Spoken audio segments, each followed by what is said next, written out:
All right, everybody. Welcome back to another episode of AYS Fight Club. Thank you for joining the club tonight.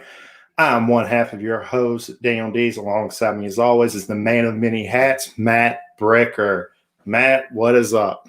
Hey, what's up? Had to break out the Cubs hat. Pitchers and catchers just You, reported, so it's time to get you. baseball going. Oh, we need to switch that out for a White Sox hat. Poor Cubs right now. All of a sudden, your owner thinks y'all are poor. Hey, getting Jake Arrieta makes up for all the stupid things they did in the offseason to me. They know how to pull us back in. Just get one of those guys that our hearts are connected to, and it makes up for all the stupid stuff you did. Right, and we got Blake over here, Yankees over the Cubs. I mean, I can't disagree with him. I feel like there's a thing. There's like a stereotype. I feel like if you're an Italian, you got to root for the Yankees. And I feel like that it's like a thing. If you're Irish, you're Red Sox. If you're Italian, you're Yankees. If you're Cuban, I guess you're White Sox now. I don't know how that usually goes. So that's how it goes. And if you're Polish, I guess you got to go Cubs. Hey, I did do one of those genealogy things through Ancestry, and I got the results back. And part of it it's only like 3%, but it like goes right into Poland. I was so excited. That's great. Italian, Irish. I mean, we've never had an Italian UFC champion. We've had an Irish one. Just saying. All right, so we got pretty much a packed show tonight. We got a featherweight champion AKA we got Colin Wright joining us in just a few moments. We also have UFC 258 review. We're going to break down the fights. We're going to talk some Kamaru Usman calling out Jorge Masvidal and then withdrawing the call out once Masvidal hit agree on that button. We're going to do the main card breakdown of Blaydes and Lewis, the fight night tomorrow. That's a underrated card. That is a stacked card. For a free card, I'm excited for that one. Oh, excuse me. And to wrap it all up in a pretty little bow, we're going to talk about something that happened on Ariel and the Bad Guy. If none of y'all have seen it, I'll break it down for you. They call out the welterweight division. And usually I'm very protective of the welterweights, but they had a strong point for what they said. So, wow. Jeez. Cubs are the CM Punk of the UFC. That's tough. I mean, you do got Jake Arrieta. Y'all got some talent, but y'all didn't want to have to shell out too much money for it. All right, so while we wait on Colin, let's go ahead and talk about UFC 258. The main event saw Kamaru Usman in a completely different zone than what we're used to. We saw Kamaru Usman as an elite striker. And everybody said that if Usman stood and banged with Gilbert Burns, that'd be the end of it.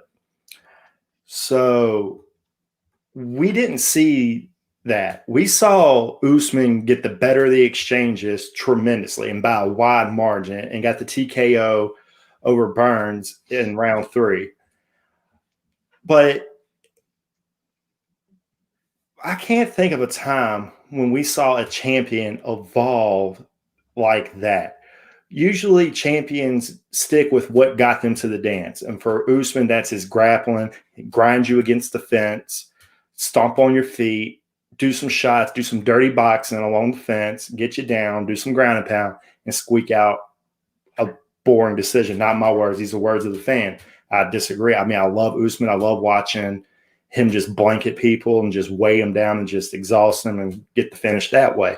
But that's not what we saw last Saturday. What we saw was Usman have an incredibly crisp jab in his arsenal, and he used that and just absolutely worked Gilbert Burns.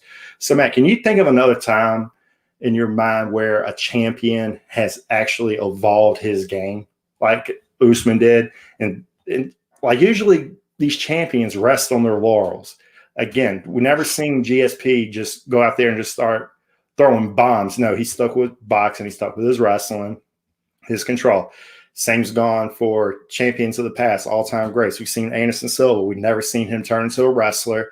We've always seen him as a Muay Thai kickboxer. We've never seen BJ Penn start throwing leg kicks. No, we've always saw BJ Penn. Actually, we did see BJ Penn throw some leg kicks here. Now I take that back. That was one fight. But we have seen BJ. We've never seen BJ Penn turn into a kickboxer. He's always done his boxing. Always done jiu-jitsu. But Usman, he changed it up on us. I mean, and I tip my hat to him on that. We've never seen a champion evolve like that in front of our eyes. So, Matt, what you think? It kind of goes back to what we talked about last week with when we were talking about the whole Jake Paul thing and Ben Askren. These guys at the top, they can do everything. Just because they don't show it to us doesn't mean they can't do it. These are, once you're in the UFC, it's considered, the top of the top, the best of the best. Right. And same thing with, Major League Baseball, or, these guys probably all played pitcher at some point and they're in the outfield now. It doesn't mean they can't pitch. It's one of those things, that they can do everything. And just because it's not like he magically learned how to throw a jab overnight, this is something that these guys, it's a mixed martial arts for a reason, that they have mixed skill sets and mixed talent. He did that because it worked for him. It doesn't mean he can't do other things, and like we talked about Gilbert Burns, you don't want to go on the ground with Gilbert Burns. A lot of people forget that because his striking has evolved and it's kind of become, the highlight of what he's done. But it doesn't. You don't want to go on the ground with Gilbert Burns, no matter who you are. So I think you just do what you need to do. And Usman did what he needed to do, whatever, by any means. And by that, it meant trying to keep your space from Gilbert Burns and landing what you can. All right. Before we continue, let's go ahead and introduce our guest from AKA Louisiana Promotion. Going to be on Fight Pass. That's tremendous for Louisiana promotions. We don't get our promotions on Fight Pass. So here's our champion right now. He's fighting at the main event at AKA 13. Ladies and gentlemen, Colin Wright. Colin, what's up? Not much, guys. How you doing?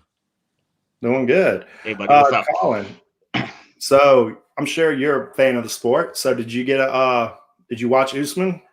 Oh yeah. Yeah. What'd you think of his performance? I mean, we've never seen Usman go out there and just start showing off elite boxing like he did. We've never seen him go out there and just fight behind a jab. So as a champion of your respective promotion, of your respective weight division, does that inspire you to go out there and evolve your game as a champion? Or are you just going to sit with what got you to the show? So what do you think? Well, yeah, first of all, to address the Usman thing, yeah, I mean, it was very impressive. I think what I was most impressed with was that his jab wasn't just working from orthodox, it was working from southpaw. And, he stayed very composed. Trevor Whitman called it. He was like, you're gonna hit him with the jab, just stay on the jab. And that was what eventually dropped him. And, I think that was equally impressive. Very hard to hurt somebody with a jab. Obviously Usman has a ton of power. So as far as it's always I'm always drawing inspiration from the guys at the highest level. His coach Trevor Whitman, somebody that I study a lot. So that's he has like a dynamic striking video online somewhere, and I bought it. And, yeah. I study his stuff, so I'm always adding to my game for sure. All right. You said you study people like that and they inspire you. Who else inspires you? Like when you hear a fighter's name called to walk to the cage, who do you hope is behind that curtain walking out? Who you amp for to see fight time after time? To be honest, like that kind of comes and goes, with guys' careers. Sometimes they're up, sometimes they're down. So I actually get more excited about the coaches because I'm such a fight nerd. I want to, know the ins and outs of everything, and I want every little advantage I can get. So I really get more obsessed about coaches. Trevor Whitman, Duke Rufus, just tons of guys. My coach, Crew Bob, they're all these guys are like really, really high level, and it's good learning from those guys. So yeah. All right. You said you're a fight nerd. Correct me if I'm wrong. Are those the 3 ninja masks on your wall? That's a good eye. They're not exactly, but they're very similar. Very close. Okay, because I saw Greedo behind you. I'm like, okay, what else is catching my eye right now? I was like, oh, that looks like the 3 ninja mask right there. That's pretty slick. Very So, cool. You caught the Greedo thing too. That's a cool poster, man. Buddy of mine. I really dig it. I absolutely dig it. So how long have you been in this fight game, and what inspired you to actually just start putting on the gloves and going out there? So I've been doing this about 13 years. I'm 32. I started when I was 19. On top of that, I've been doing martial arts my whole life. I've always been obsessed with like martial arts and martial arts movies. You know, that's kind of where a lot of the early inspiration came from. But I was always in like karate or taekwondo. I ended up doing judo, wrestling, and boxing in high school. And wasn't really ever good at any of those things. But I think the thing that drove me to martial arts was I was bullied a lot, and I just wanted to prove to everybody, you know, I was tough, and that kind of turned into other things. You know, martial arts just kind of sweeps you up, and it takes a hold of your whole life, and it, you know, it's something that you can really, you know, find out really unique things about yourself through. So, you know, on that path, I just kind of, you know, I found it, like I said, when I was 19, a buddy of mine ordered a pay-per-view, and I was like in a really low point in my life. And I just was so enthralled with, like, you know, like watching all those martial arts movies and stuff. You always wonder, like, how practical is that really, you know? And when I watched UFC fight for the first time, I was like, this is the real deal. Like, these guys are actually fighting, and they have technique behind what they're doing, and it's a complete game. It's not just one part of, you know, like under a certain rule set. Oh, this is how you fight. No, it was like everything. So it was kind of like the answer to the age-old question for me. And then I was just drawn to it immediately. And so I joined a gym, and I knew 2 weeks into training that I wanted to be a pro, and this is what I wanted to do. And I basically lived my life.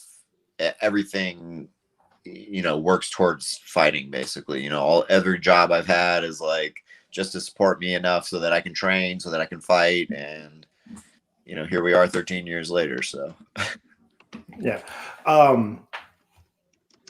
So when you said you were bullied a long time ago, Blake pretty much hit the nail on the head. So you're not getting bullied anymore. So that's a damn fact. You're the champion of the world. So, so when you walk into that cage at this next event, it's going to be on UFC Fight Pass. Is there any added pressure knowing that you're on Fight Pass, or is it just another day at the office for you? In a sense, there's, you know, it's just another day in the office. Like I said, I've been doing this 13 years. I absolutely love fighting, so I always look forward to getting in the cage. There's always more pressure on every fight for me because, you know, as I get older, I feel the gap closing. You know, there's not as much of a window anymore. So every fight counts, every win counts, you know, I can't ever afford to, you know, kind of sit back and like just be like, oh yeah. So there's always extra pressure, but the fact that it's on UFC Fight Pass makes me even more excited. I wouldn't say that I'm like really feeling any additional pressure from that. I've fought on TV before. I've fought some really high level guys on TV. So I'm confident in my abilities, and I'm really looking forward to it. All right. Blake also just asked, he asked #Ask Colin, how much film do you watch of your opponent? Not a lot typically. Of course, I always try to find something. You know, unfortunately, on the regional scene, there's not always a lot of access to a lot of film. Unfortunately, if I had more access to film, then I definitely would watch more. But I always try to watch at least a couple videos to try to get a feel of what the guy's going to look like, at least, that way I'm not just going in there blind trying to figure things out.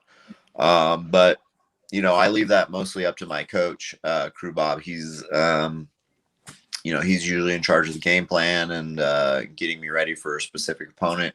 For this particular opponent, he knows Cody, and Cody has trained with us a few times. So, it's an opponent that we were at least fairly familiar with.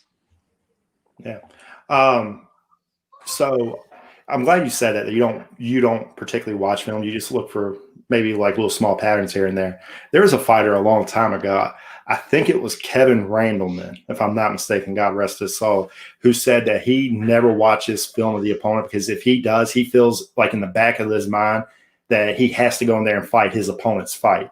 But rather that he'd go in there and fight his fight instead. So he's relying on his opponent to watch his film. So he goes in there and fights Randleman's fight. So to say that there is something to that. So moving on. All right. So how you feeling up in Houston right now? I see y'all got some power. I see you're in a short sleeve right now. So I take it you got some heat going on in there. So how'd y'all feel? How'd y'all work during this week? How'd it go? Well, this week's definitely been stressful. The power went out at my apartment where I'm at now. Went out pretty much as soon as everybody's power was starting to go out. And then so my girlfriend and I packed up. We went to my parents' house. They lost power the day after us. So we were there for a day with power. And then the next day we had no power. It wasn't too bad. We made do. We had some really good, I had some elk shanks and I made some elk shank asabuco. So we sat down with that and some mashed potatoes and it was delicious. And, we made it through and, work's been a little stressful because we're kind of playing catch up this week, but it is what it is. I don't know. Life is. Were you able to get any training in during this time? Not as much as I'd like, I'll tell you that much. A lot of visualization. And, I did get a really good training session in yesterday. I think it'll probably be my last really hard push. The rest of the week will be mostly going over game plan, hitting pads, and just doing light work and working my weight off. A little bit of cardio just to keep the weight down and focus on getting ready for the fight. Yeah, and I was watching a little bit of film on you. I've noticed that you're very good off of your back. Is that something that you train? Yeah, you look for every fight, like for a smaller promotion fighter. You off your back, you're at a very elite level. So how often do you work your jiu-jitsu in the training camp? Is that something that you love working on? Is working off your back because you got a slick triangle on you, sir. So I think that's actually a combination of things. First of all, I do train a lot of jiu-jitsu. Shout out to my jiu-jitsu coach, Marcus Bello, Paradigm Training Center.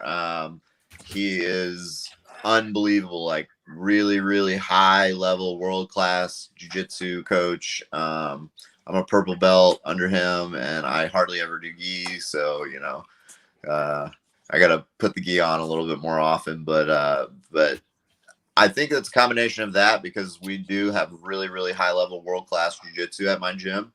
But I think it's also the first 2 years I trained, I did all the jiu-jitsu I learned was specifically for MMA. I didn't learn any positioning. I just learned submissions. And so I really learned how to just dive on submissions. And in MMA, I feel like the triangle is easy because when people posture up for ground and pound, they just they just give it to you. And so it's a combination of the setup from early in my days and then just the finishing ability and all the jiu-jitsu that I do with my coach, I think is really tightened that up and made it even a higher level, So yeah. We got a question from Craig Granger. He asked Colin, Scorpion or Sub-Zero? Man, I feel like as a kid, I always liked Scorpion better. He just looked cooler to me, but I feel like Sub-Zero always wins, so Sub-Zero. I was with you at first when you said Scorpion. I was a big Scorpion kid growing up. So Craig, you got your answer. He said Sub-Zero, so I guess I gotta accept Sub-Zero for that. Sorry, and Blake asked, is Tum Tum the best 3 ninja ever? Absolutely, man. Tum Tum was the man. I every time I think of Tum Tum, I want jelly beans. Yes, you that little fat boy. Yeah. All right, so and you also said during the power outage you were able to cook some lean protein. You had some elk on you. So was weight cutting a lot more challenging this go around since you're in the freezing cold? Because when I'm freezing cold, my power's out, my first thought is stress eating. So did you feel like hey, I just want to snack right now because there's not much else to do right now? Yeah. So I feel like I do a really good job of maintaining like a really overall healthy diet. So even when I'm cutting weight, I focus more on like just upping the training and cardio and stuff. And I have really high metabolism, thank God. And so I find that the weight kind of just falls off anyway for the most part. So I'm kind of lucky in that regards. But yes, it has been much more difficult. There are things I do tighten up, particularly the last few weeks as I'm leaning into my weight cut. And it's been very difficult to avoid those things. Not even because I want to stress eat. It's what's available. That's the real problem right now is the grocery stores are all like completely out of food, out of water. And so there are like some specific things that we really need, and I just haven't been able to get them. So yeah, it'll be interesting. The good news is my weight was already very low for this point of where I'm normally at. Yeah. So what's your walk around weight? I walk around about 165 right now. Oh, that's a pretty. I mean, it's not a bad cut. I mean, but it's a very manageable cut, especially for a pro fighter. So that's good. Yeah. I mean, you're not like your boy who just missed weight for the UFC card tomorrow night. Missed it by 12.5 pounds. That was ridiculous. I don't know how you miss it that much. No, yeah. I mean, he didn't even look like sunk out or anything. Like he didn't look like he really even tried. Like no, I think he just gave up and hoped his opponent was like, I'll fight him anyway. So if you're in that position, your opponent comes in 12 pounds over. Do you just say, what the heck? Let's just do this, or are you like, So I actually have an example of this. This has happened in my career so far. So I get a call 2 weeks out. Promoter's like, hey, you want this fight against this guy? I won't say his name, but he was like, he's a chump, whatever. He's not that good. You'll destroy him. And I look him up, and he does have a terrible record, but he's like got a few knockouts. He's obviously got a ton of power. And he had fought it as high as like 170, I think. And so I was like, okay. And so the fight was scheduled for 145 pounds. Well, at the time I was fighting at 135. And so this was even like kind of a big step up for me at the time anyway. So I agreed to the fight. So promoter calls me. So I start cutting weight. I cut 10 pounds. So I was walking around 155 and cut 10 pounds to make 45. Promoter calls me and he's like, hey, your opponent's not going to make weight. Would you be willing to do a catch weight? And I'm like, okay, cool. The catch weight's at 150. So I was like, but if he comes in a pound over that, he's got to give me money from his purse. And the promoter was like, oh yeah, of course, it's in your contract, no big deal. We always sign that. It's all good. So I show up to the weigh-ins, and the guy weighs in 6 pounds over that. So he comes in at 161, right? And he looks like he doesn't even cut weight. And he's like, oh, I can try to cut some more weight. And he throws the trash bag on, runs in the parking lot, doesn't cut any more weight. And so he tells me, I'm not paying you anything. Let me know if you want to fight.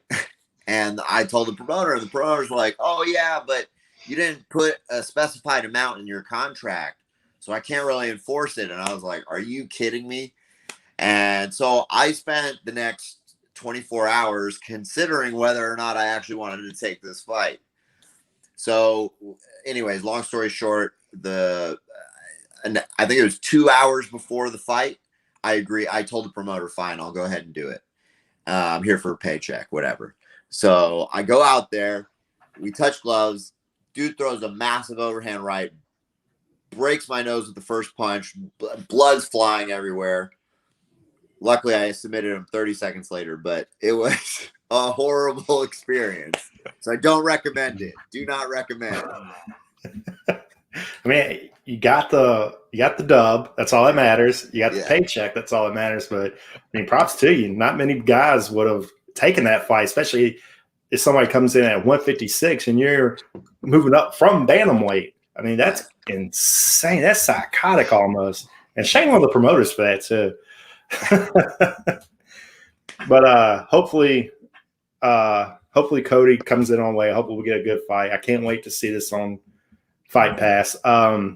So you're fighting out of Paradigm Gym. Are there any other training partners you'd like to shout out right now? Some people we should be keeping an eye on? I mean, I've got a whole team. I'm actually the head coach at Paradigm Training Center for the MMA team. And we definitely have some up and coming amateurs. I've got this girl, Ari Cobb. She's been fighting consistently. She looks really good. I got a couple other guys in the wings getting ready to make their debuts. I also train at Main Street Muay Thai and boxing with crew Bob Perez, and all the guys down there are killers. A lot of them you'll definitely hear about in the next couple of years. And so. Hey, if you want to get your people on our show, we'll be happy to have them, plug them, hype them up for you. So I got another question. You said you're a coach nerd, like you love watching the coaches. Besides your own coach, I'm not going to say you sell your own coach out here, but if you had to pick one coach to train under for one calendar year, who would it be and why? Putting you on the spot right here. Yeah, that's a tough one.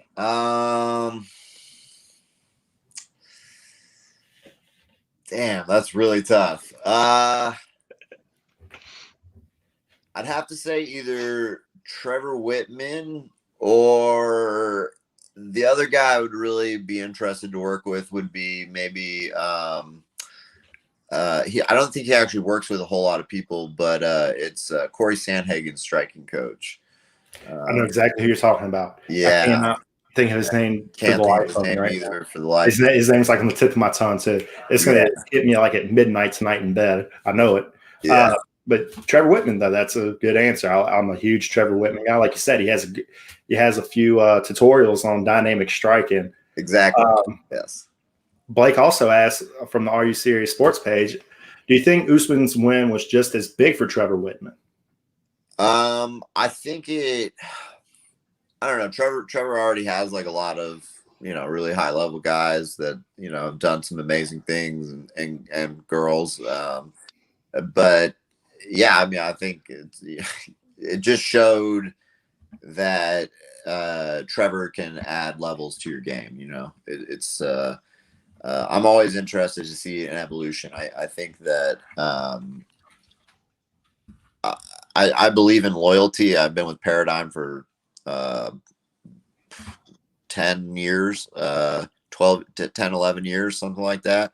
But I also believe in evolution. Like you can't, especially in this sport, you absolutely cannot stagnate. You need to be looking for new things at different points in your career. I think it's important to have like a really solid foundation, team that like really supports everything that you do. But I think it's good to get outside help every once in a while and like add new folds to your game. Mm-hmm. I agree. So this weekend, we have a Louisiana native fighting who's coming out of Houston this weekend. Derek the Black Beast Lewis. So he's fighting out of Houston. Have you ever seen him around? I mean, I know Houston's a big ass place. I mean, have you ever seen the Silverback MMA gym? Have you ever cross trained there? So so he doesn't train at Silverback anymore. He trains at Main Street Muay Thai and Boxing with he does. He left Silverback. I didn't know that. Well, Silverback shut down. The owner ended up dying a few years back. But I used to have a rivalry with Silverback in my amateur days. Derek was not one of my rivals, thank God. And we're actually teammates now. He trains.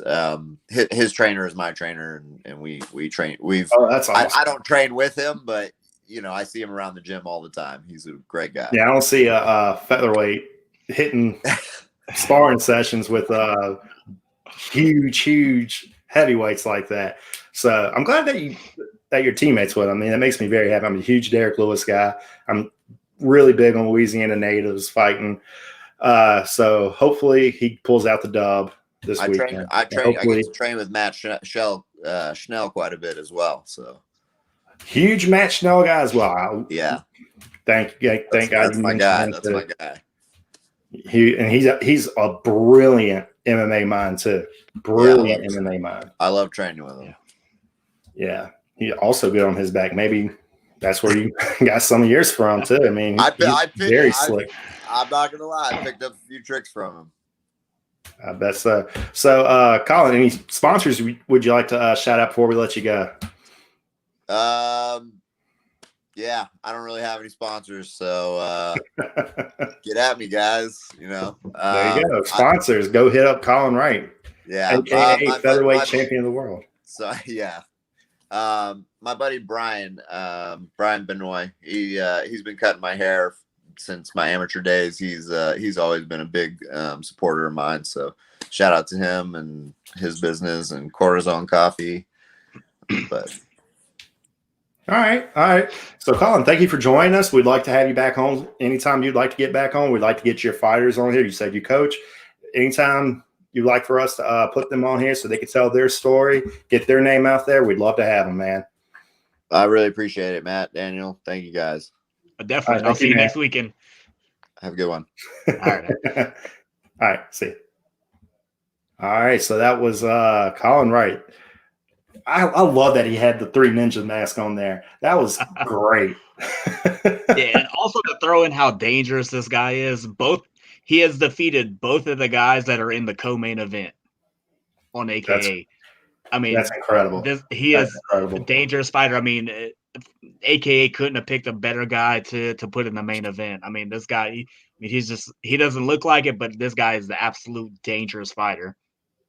I mean, yeah. I mean, I have a soft spot in my heart for any guy who fights off his back. There's so many guys that will just play defense. No, he goes for it. He throws off the ones like, look, I'm gonna throw this triangle up. If I don't get it, that's fine. I'll work back to it. That's okay.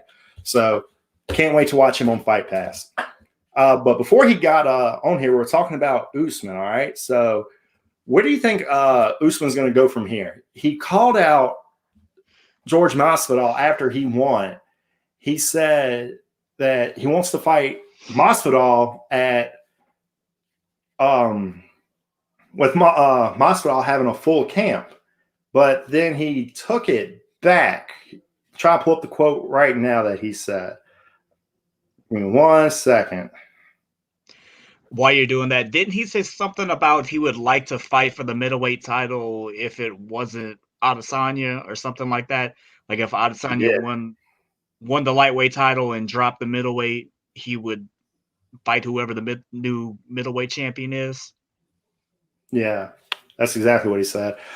He said, Evan, I'm not feeling generous anymore. Anyone can get it. And Masvidal,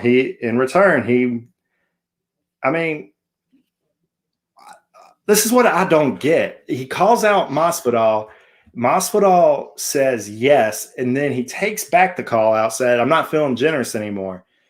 And he said, and Masvidal hit him back with, he said, that's what I thought. Full camp. He says, nope. Got cold feet when you heard we said yes. Hashtag free Britney. I'll never understand his hashtags, but it is what it is.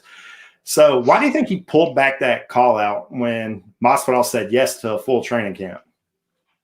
I don't know. Maybe the UFC told him something else. Maybe they planted some kind of seed in his head that, hey, we can give you this, and then, maybe that's the only thing I can think of. I mean, because really, honestly, I think Jorge would be an easy win for Usman.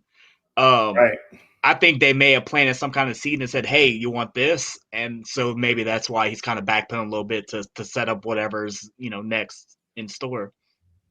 Yeah, and he said George Masvidal is a money fight for him, right? Absolutely. I think that's the biggest money fight as far as welterweights go. I mean, as far as middleweight goes, I think the money fight there would.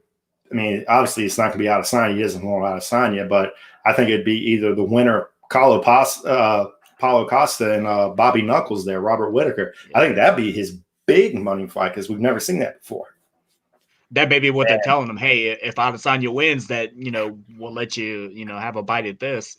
So that may be why he's he doesn't want to get people too invested or get himself too invested in that when the middleweight maybe as bait out there for him. Yeah, and Blake said what I've been saying. Khabib, give him Khabib. Yeah. I think that is the fight right there to make. I think that's the biggest money fight the UFC can make right now. I think we said that weeks ago. Yeah, we've been on that for weeks. For weeks, we've been on that. Yeah, absolutely. Khabib and Usman. Oh, absolutely. I mean, you'd have all the diehard fans. You'd have, all the fans that follow Khabib. Yeah, absolutely. That's probably the biggest fight you can make right now. Oh, 100%. But I think after that performance, I think that might get Khabib off the couch, put some muscle on. I think Khabib wants to see if he could do this. And quite frankly, I personally, I would take Khabib in this, but I probably could change my mind. I mean, if anybody could change my mind on this, it's definitely Usman. Usman's staying active. That's a big thing too. He's staying active. Khabib is trying to make his fight with Brock Lesnar and Fedor, for his Eagle, fighting championship or whatever. He's trying to make that fight. So he's got his mind on a couple different things, and Usman's staying active. Obviously we've seen that with Conor. He kind of got out of it, and the game's gonna pass you up. Same thing with Ronda Rousey. The game evolved. That's what happened to her. You don't evolve with the game. The game is still going to evolve without you, with or without you. And that's what can happen. I mean, Usman is, not anybody to sleep on it. He's staying active. He's getting in there. He's going. I think he could be a very, very hard test for Khabib if Khabib sleeps on him just for a second. Mm-hmm. I mean, I would love to watch that. I mean, when we get two elite grapplers like this, two guys who will grind you to a pulp, pick you up and launch you like a rocket across the cage, that's some magic right there. I mean, stand-up wise, just based off of what we've seen in the cage, stand-up wise, we got to give the edge to Usman. But you ask anybody from the AKA gym, they said Khabib can throw. He throws down hard when he hits. So I don't know. So yes, I would love to watch that Khabib Usman fight. But as it stands right now, Khabib is retired, so we can't really say that's what's next. So we can only hope that he does get Masvidal. We hope that he gets Whittaker, Costa winner. But here's another fight that I will 100%. I will take his opponent in this fight at welterweight is Stephen Thompson. I will 100% take Stephen Thompson in that fight. He's a long, rangy fighter. He doesn't get takedown. He doesn't get controlled often. So what do you think about that matchup? I'm going with Usman. I like the style matchup. I like the idea of it. I really do. Like, I would watch that absolutely because because Thompson, like you said, he's got that karate stance. He's a pro at keeping distance. I mean, when it comes to movement, nobody at the welterweight division moves like Stephen Thompson. Yeah, I mean, you got to look at what the promise he gave Tyron Woodley when Woodley was at his absolute prime. Thompson gave him problems. So I mean, it's possible, but I think Usman would get it, but I would definitely, be all in watching that fight. I'd 100% take Stephen Thompson with that upset. I would go to the coast as fast as my little Toyota RAV4 could take me. I will go to the sports bar. I will lay down a crisp $100 bill Probably Thompson, I think they'd probably put him at plus 300 something if they fought, I bet. And I would bet that very quickly. All right, so let's move on from Kamaru Usman. Let's stop talking about Marty. Let's talk about the Marty from Nebraska division. Let's talk about the welterweight division as a whole. Okay, if nobody has seen it, Ariel the Bad Guy on ESPN Plus. Ariel Helwani got extremely heated when he said that nobody in the welterweight division is raising their hands to fight the guy below them. Like they only want one fight. It's Usman, even though Usman's beat them before. Everybody in the top 5, except Stephen Thompson, Usman has beaten them. And Ariel Helwani was going off like nobody in the top 15 wants to fight anybody. And now we have a stagnant division. And Chael Sonnen, like me, is very protective of the welterweight division. Like we think the welterweight division is the best division the UFC's ever put out there. It's been the best division for decades. And all of a sudden, it's not moving. Nobody is fighting right now. The only guy who's wanting to stay active is the guy who just lost last week, and that's Gilbert Burns. He's already called out Colby Covington. And poor Leon Edwards. I mean, he can't get a fight. He's trying. He's trying his best, but he's hanging his hat on Chimaev. I mean, yeah, that's a big name for Leon Edwards to beat, even though Chimaev is number 15 and Leon's number 3, I think. But he's hell-bent on derailing a hype train that he's not taking any other fights. And now all of a sudden he has to fight Bilal Muhammad, who I'm actually taking in that fight. I think Bilal Muhammad's going to absolutely upset him because I think Bilal Muhammad's one of the more underrated fighters in the game right now. The dude, if you haven't listened to Bilal Muhammad's podcast, the dude is a damn genius in the fight game. Like all he does is watch film on different fighters. Not because he's scouting them, just because he's a fan. He likes watching technique. So now Leon has Bilal Muhammad, and I could not tell you what's going on with the rest of the division right now. I'm going to pull up the rankings and tell me what you think's going down right now with each guy. We know Usman's doesn't have a dance partner lined up. No. We know that. Let's see. Covington, we don't know who he's fighting next. We don't know who Gilbert Burns is fighting next. He just lost, but he is calling out Colby Covington, so I'll give him props on that. Leon Edwards, we know he's fighting Bilal Muhammad, number 13. Yeah. Now here's where it gets tricky. Who's Masvidal fighting? We don't know. Who's Stephen Thompson fighting? We don't know. Who's Michael Chiesa fighting? We don't know. Who's Tyron Woodley fighting? We don't know. Damian Maia? We don't know. Neil Magny? We don't know. Vicente Luke? He is actually fighting somebody. I forgot who. Who's he fighting? He's got it out recently. I know he's fighting somebody down there. All right, so we got Jeff Neal. We don't know who he's fighting. We don't have anybody for Li Jingliang. We don't have anybody for him. Bilal Muhammad, he's got a dance partner. And we got Chimaev. He's battling lingering COVID side effects. And we got Robbie Lawler. Yeah. Like a good 80% of the welterweight division, top 15, does not have anybody. So do you think Ariel Helwani's off base when he says that the welterweight division is scared to fight right now? I think it's MMA in general. You know, that's the one thing I do like about the boxing setup is they make you fight somebody. I think MMA with the ranking system, everybody is too conscious about who they're fighting.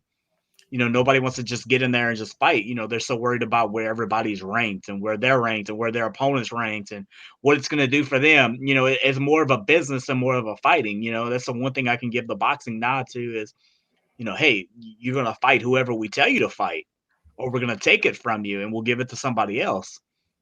So right. I think that's been the problem with MMA in general. Devin asked, "Cool, George Masvidal fight next, folks. He hasn't fought in a long ass time." You're correct. We don't know who. Your guess is as good as mine. You could throw. Let's see. We could throw a rematch with Nate in there. I mean, we don't know who the hell he's fighting next. He could be fighting Colby next. He could be fighting Thompson. He can be rematching with him. He could be fighting Chiesa. We don't know anything about Masvidal right now. Yeah, once these certain guys get that big paycheck, they kind of fall into that boat with Nate Diaz to where they kind of hold the cards. It takes it out of the organization's hand. You let the fighter control whenever they get that big of a paycheck. They kind of control, the cards, and you end up with situations just like this. Jorge's doing the same thing. I'm sure he got a big paycheck for that BMF fight, and he kind of holds his own cards right now. Yeah, I mean, why should he? I mean, I think he should fight, but why should he fight someone like Michael Chiesa? Yeah. Michael Chiesa couldn't sell snow in hell right now. Right. He couldn't sell a floor heater in Texas. He couldn't. I mean, I love Michael Chiesa. I think he's a great fighter. I think he's very elite. And Masvidal, I will give him credit. He did accept Usman's call out for a full camp.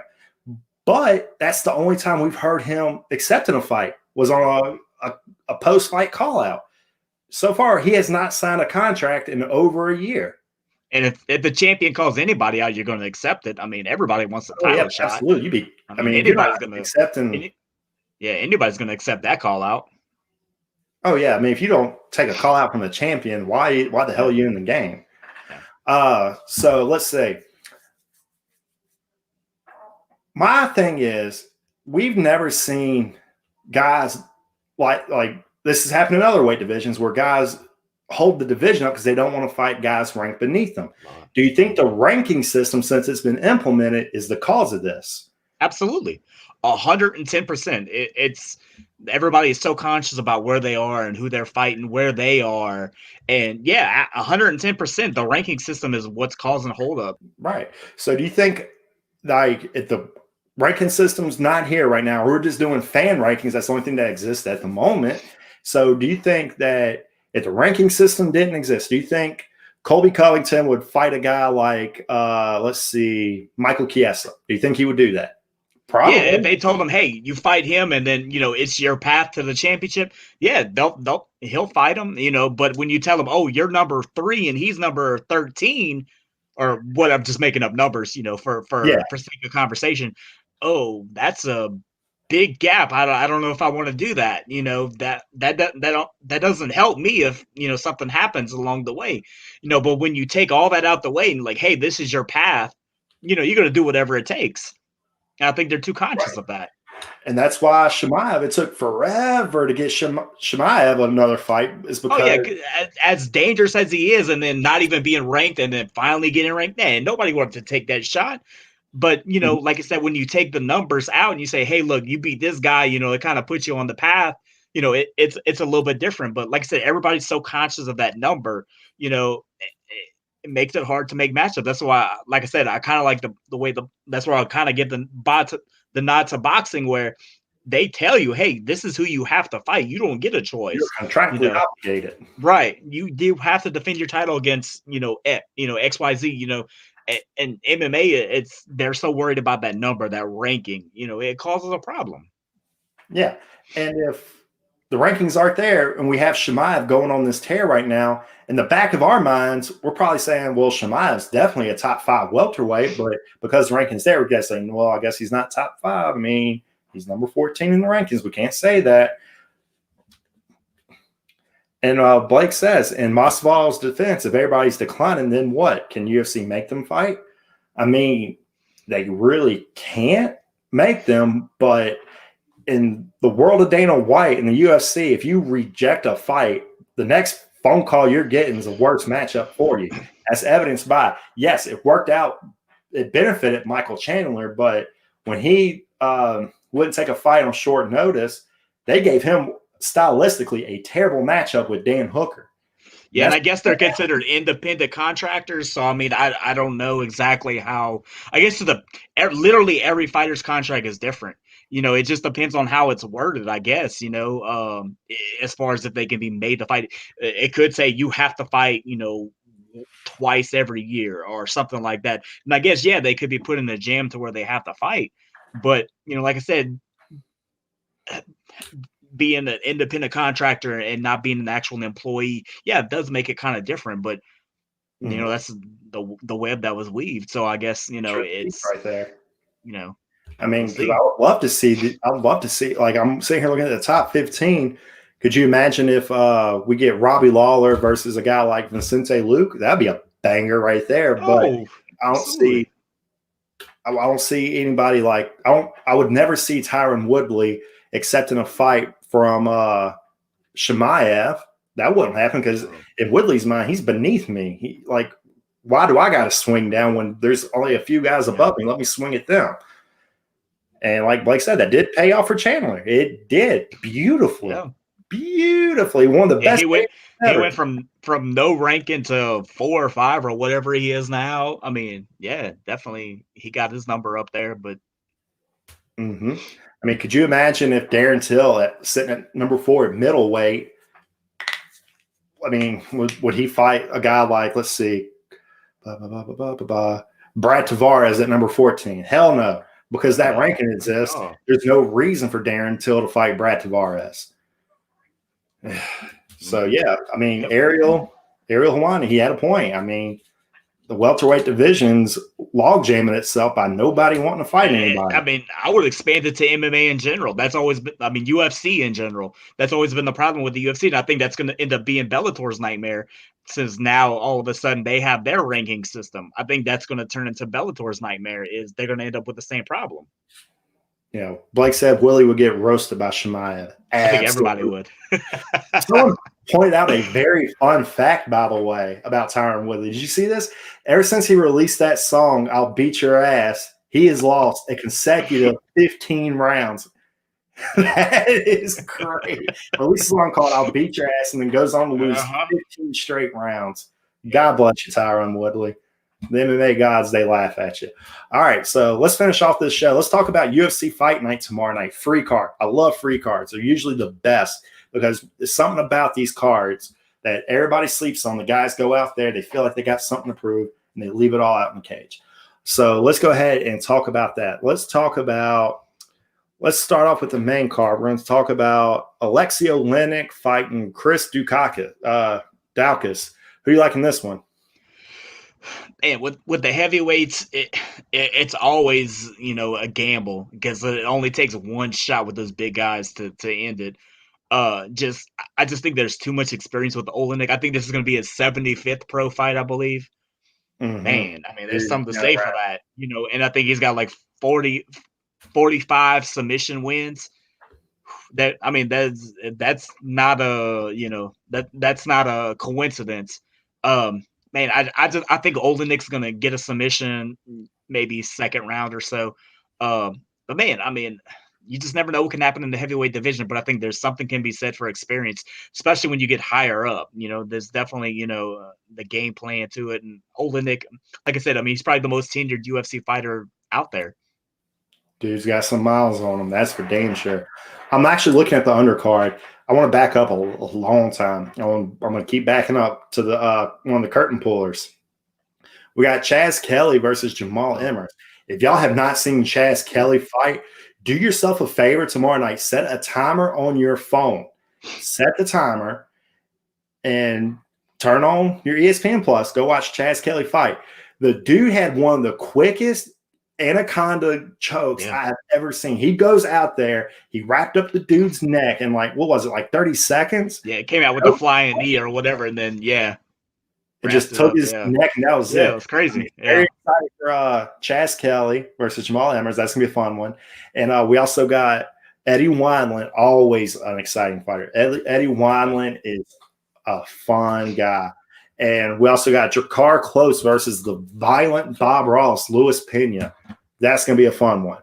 Yeah. So this is just a good card all around. We got legend, absolute legend, future Hall of Famer, in my opinion. I think he should be in the Hall of Fame once he hangs him up. Andre Arlovsky versus Tom Aspinall.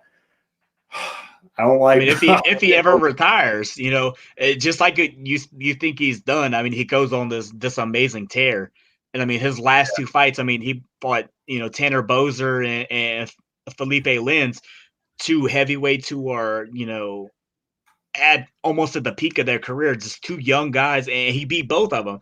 So it's like, man, when's Arlovsky gonna hang it up. But man, he's on a roll, and he gets in the cage with guys like this, and he still pulls it out. You just never know what to expect with him. But man, I mean, he's still looking good. I mean, I'm gonna tell you right now, Tom Aspinall, he's a bad British dude. Yeah. I mean, I hate to say this, but I think Arlovsky, I think this is the part where he goes down on his shield. But then again, he has won fights he has no business winning at this point in his career. Right. So can't wait to watch that one. So let's go back on the main card. We got Derek Minner versus Charles Rosa. This is an interesting fight. Like, this is one of those fights where I feel it's kind of 50-50. I'm probably going to go Minner on this. Who you got? Yeah, I'm going to go the same way, Minner. I think it's one of those, just whoever can implement their game plan better is going to win. But, man, I mean, this could be fight of the night. This is two guys who are very, very closely, matched up. I mean, they could have done a better job matching this one up. Sean Shelby needs to pat himself on the back on that one. That's probably my pick for fight of the night right there. Yeah, this one's on the main card for a reason, for people who don't know these names. I mean, yeah, this is definitely one to watch. This is going to be a close one. But, yeah, I'm gonna go with Minner on this one. Just it's going to be close. Charles Rosa is an in-your-face, fighting the phone. Very high pressure, Absolutely, yeah. Derek Minner, he welcomes that kind of stuff, so I cannot wait. I mean, that's one of the fights I don't want it to end too soon, because I want to see this play out. Right. For our co-main event, we got Caitlin Vieira versus Yana Kunitskaya. Russian. I'm not going to try saying that name because I might offend somebody. All right, so we got Caitlin Vieira versus Yana. I like Vieira in this one. I think they're propping her up for a bantamweight championship run, but I could be wrong. I mean, Yana, from what I've seen from her, she's game. She's a very gamey. I think Yana, her first UFC fight, what was the title fight with Cyborg? I mean, that's kind of crazy to come in for your UFC debut. But yeah, Caitlin Vieira is just a beast. She's lost one fight in her career, and it was a knockout. I mean, that's going to happen. A flash knockout is going to happen. But overall, from top to bottom, she is absolutely the better fighter. And I think she's going to win by decision, but I think it's going to be dominant. I mean, she could get a 10-8 round in there somewhere, but yeah, she's going to absolutely just take over. All right. In our main event, we got Curtis Blaydes Razor versus Derek the Black Beast Lewis. I got Derek Lewis with the upset on this one. We've seen him getting taken down before, and we've seen him get right back up. So you're only as good as your last fight. We saw him on his back, and he just did the sacred technique, ancient technique of just standing up when you get taken down. Easier said than done, but he did it, and he got the finish. But then again, he's fighting probably the best wrestler in the heavyweight division now that DC's retired. We got Curtis Blaydes. So who do you like in this one? I'm going to go with my fellow Illinois native and Curtis Blaydes. You got the heavyweight knockout all-time leader, and then Curtis Blaydes in the heavyweight all-time takedown leader. So you got a perfect clash of styles there. But yeah, I mean, man, this is. I mean, it really could go either way, because, like I said about the heavyweights earlier with Olenek, it only takes one shot in a heavyweight bout for it to be over, and that's what Lewis holds. He holds that one knockout power, but he's also showed that he can get worn out too.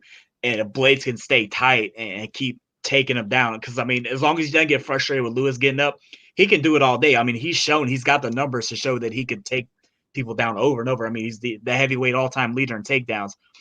So it's just going to depend on who, like I said earlier, who can implement their game plan better. But yeah, Lewis, I mean, one shot Lewis can end it. But I mean, those heavyweights are big boys. They can take those shots. So I mean, we'll see. And what do you think happens with the winner of this? Because we already know that the winner of this is not getting the title shot, because Dana White already said John Jones is getting it. I don't know. If I was Blaydes and I win, because Blaydes is number 2, if I win, I would sit out for a title shot. I mean, you're at number 2 and you beat Lewis. I think Lewis is what, 4 or 5? I mean, yeah. Who else is there for him to beat? I mean, you're number 2 and you beat Lewis. I mean, I would sit out and wait for the title shot with Jones and whoever. At that point, it becomes a business. Yeah, I mean, what can you do? Yeah, I mean, what can you do? Who else can you beat? You know, who else can you beat if you're Curtis Blaydes? I mean, I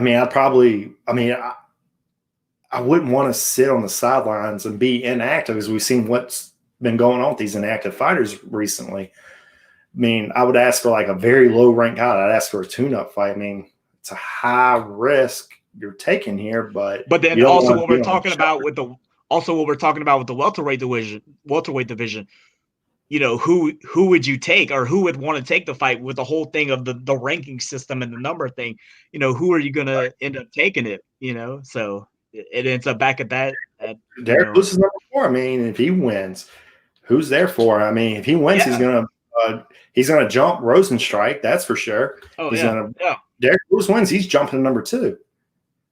Yeah. So I think they kind of screwed the pooch by announcing John Jones gets the winner of Stipe and Francis. I mean, if anything, John Jones should get the winner of this fight. Right. Yeah, that's what I would think. John Jones get the winner, and that way the timetables kind of line up better. But yeah, either way, you're screwing whoever wins this fight for the future. You really are. If anything, realistically, I think the winner of this would be the short-term fighter, in case Stipe can't make it or Francis can't get it. I mean, if they come out of this fight unscathed, uninjured, I mean, I guess they're backup. Yeah, definitely. I mean, at least, yeah. I mean, or else they could fight the winner of Rosenstrike and Cyril Gain. I mean, again, there's literally nothing there for you if you win this. So UFC kind of log jammed their heavyweight division by saying John Jones gets the automatic title fight here. Yeah. All right. So I think that does it for us tonight. Matt, you got anything? Just real quick, tomorrow, FEN in Poland, FEN 32. Just real quick, the main event, Mateusz Rebecki. This dude is bad. I mean, he's 12-1 he's the lightweight champion. Huh? How can we watch that? You can watch it on their website. It's FENMMA.tv. It's like $9. It's like $9 or $10. You know, worth it. I'll probably spend that. Oh, absolutely, absolutely. Yeah, I mean, this is his 5th title defense. You know, he's won all 4 of his other title defenses by knockout. This dude is dangerous. And I mean, he's even said, you know, he said, this is my stepping stone to the UFC. So the guy has big plans in mind. So, you know, he's not, you know, happy settling that, you know, he wants to. They had a big skirmish too at the weigh-ins today. You know, him and the challenger got into it, Barrios. I posted it on my Facebook if anybody saw. And then just the co-main event, you know, there's Sizemon Bajor, who is a heavyweight. He's a KSW guy. Ednando Oliveira, they're heavyweights. I talked to Bajor about the fight. He said that definitely whoever wins out of him and Oliveira gets the next title fight at heavyweight. And Ollie Thompson is the heavyweight champion. So he confirmed to me when I talked to him, you know, that the winner. So this is a big number 1 contender fight at the co-main event spot. So, you know, Poland putting out great fights. You know, Babylon MMA has some fights coming up. You know, KSW at the end of March. You know, FEN is fight exclusive night. So we're gonna have to get a little banner at the bottom for the Polish corner or something. When every week at the end of the show, I'll do like a little 5-minute segment on what's going on in Polish MMA. The Polish corner, your 3% poll. Definitely.